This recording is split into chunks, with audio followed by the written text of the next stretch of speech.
If your life was anything like mine, coming from an evangelical or charismatic background, you were taught some pretty terrifying things about hell. But as you grew older and dove into a little history, hell was still a scary freaking place. But you learned that when Jesus used the word hell, he was actually referring to a couple of different words that were collectively translated as hell in the English language. And one of those words Jesus used a lot was Gehenna.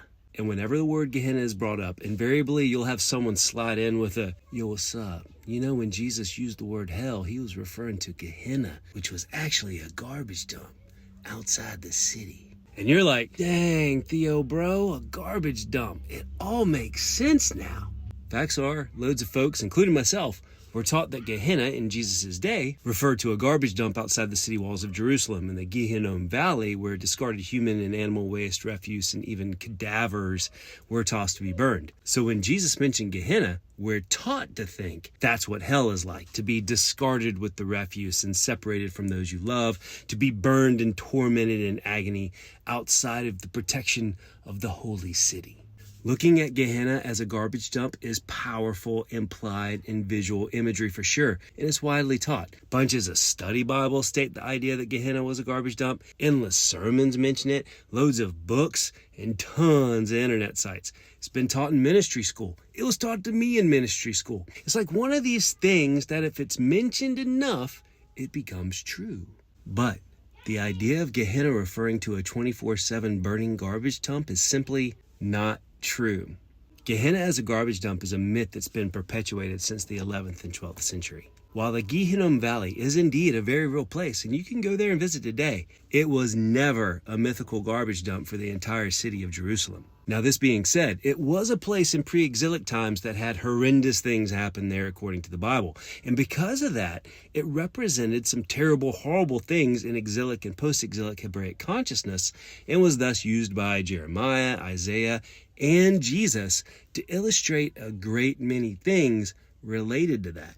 But know this, Gehenna was not an ever-burning garbage dump. In fact, recent archaeological digs proved that the garbage dumps of Jerusalem were elsewhere around the city, primarily on the eastern slopes of Jerusalem's southeastern hill, where trash would be collected to be dumped over the slope, it would be quickly burned, and then it would be covered with dirt. But there's no evidence that the Valley of Gehenna had this happen there on a large scale, ever.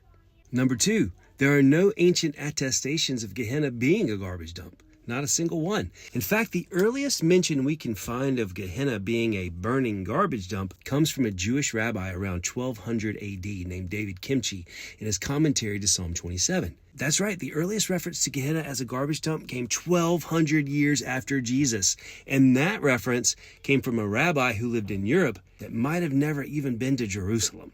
And even Kimchi acknowledged that he was making an analogy and not referencing historic fact. But boy, did that idea take off, and here we are 800 years later, misapplying a metaphor and all the implications that come with it. So if you've been taught that Gehenna was a garbage dump outside the city like I was, sorry, it wasn't.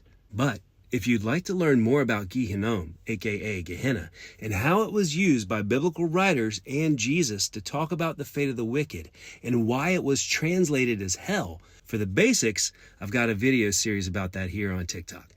But for those who want to dive into the deep end, I've got a 3-hour in-depth workshop, The Truth About Hell, A Believer's Guide. And in that workshop, we cover topics such as early Hebraic beliefs of the afterlife beliefs of cultures that surrounded the Hebrews and their different ideas, the 4 words and alternate words translated as hell in the English Bible, the origin of the word hell and the implications of that, how Jesus used the words Gehenna and Hades and their meanings, different ways Christian traditions view hell and damnation, differences in early church views about hell and the views we hold today, often due to the cultural impact and influences of medieval and Renaissance artists concerning hell. And we even compare and contrast ideas like eternal conscious torment, annihilationism, conditionalism, and even universal reconciliation, ripping out the untruths to lead you into a deeper understanding of the role of hell in Christian belief. And most importantly, we discuss where is the love of Jesus in all of this stuff. All told, the workshop and the Q&A goes 3.5 hours, but it goes by fast and it's super dense. So just head to my link, register, and you'll be able to download the workshop. And if you sign up over the next few days, I'll also include a free digital copy of my new book, Rending the Veil, Beginning the Journey of Intimacy with Your Creator, all for signing up.